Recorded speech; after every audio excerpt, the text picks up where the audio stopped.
Hello everyone, welcome back to my channel. আজ share করব কাঁচা আমের টক ঝাল মিষ্টি আচার।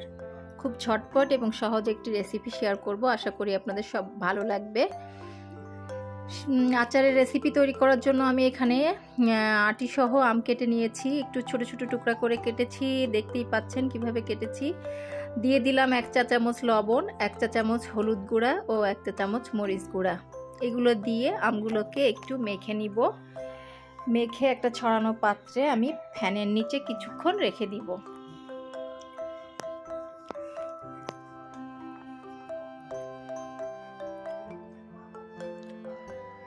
আচারের মশলা তৈরি করার জন্য আমি এখানে নিয়েছি 6-7টা শুকনা মরিচ, দিয়ে দিচ্ছি 1 টেবিল চামচ মৌরি, 1 টেবিল চামচ গোটা জিরা, 1 টেবিল চামচ পাঁচফোড়ন ও 1 টেবিল চামচ গোটা ধনিয়া।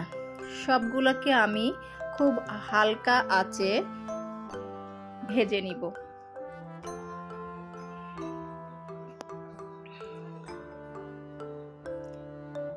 সুন্দর একটা গন্ধ বের হয়ে এলে বুঝতে হবে আপনার মশলাটা ভাজা হয়েছে।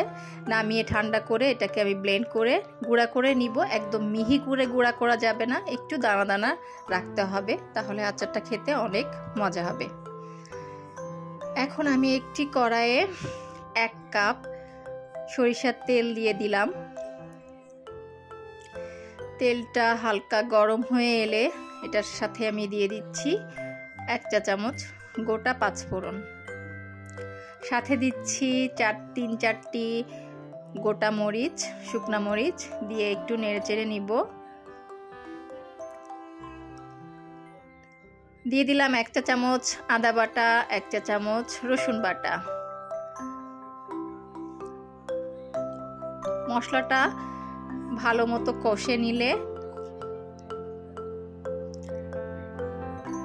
এখানে আমার তেলটা অনেক ফেনা ছাড়ছে, আমি চুলাটা বন্ধ করে ফেনাটা কমিয়ে নিয়েছি।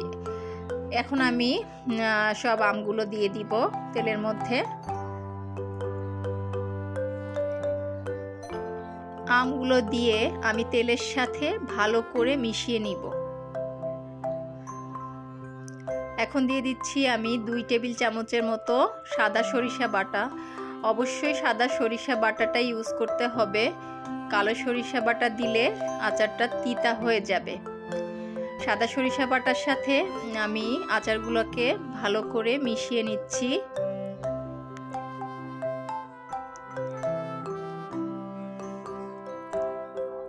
কিছুক্ষণ নেড়েচেড়ে মিশিয়ে নেওয়ার পরে আমি এখানে দিয়ে দিচ্ছি 1/2 কাপ চিনি। যেহেতু টক ঝাল মিষ্টি আচার, এজন্য চিনিটা অবশ্য আপনি আপনার স্বাদ মতো দিতে পারেন। আমি এখানে 1/2 কাপ চিনি অ্যাড করেছি। চিনিটা গলে যাওয়া পর্যন্ত অপেক্ষা করব।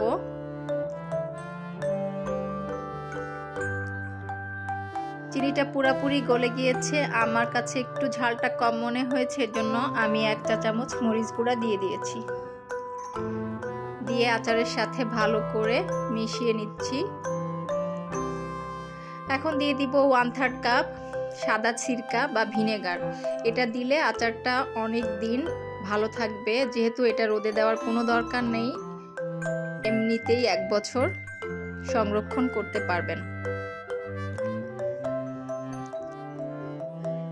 আমার আচারটা অলমোস্ট রেডি হয়ে গিয়েছে। এখন আমি যে মশলাটা তৈরি করেছিলাম ওখান থেকে 2 চা চামচ মশলা আমি দিয়ে দিচ্ছি, দিয়ে মিশিয়ে নিচ্ছি।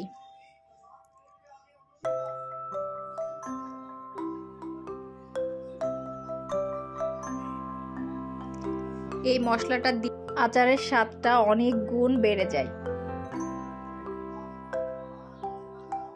আমার কাছে একটু লবণ কম মনে হয়েছে, এজন্য আমি 1/2 চা চামচ বিট লবণ দিয়ে দিলাম।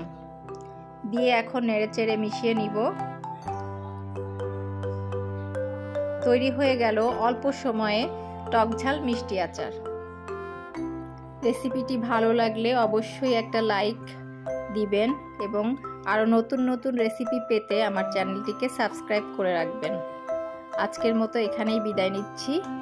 আল্লাহ হাফেজ।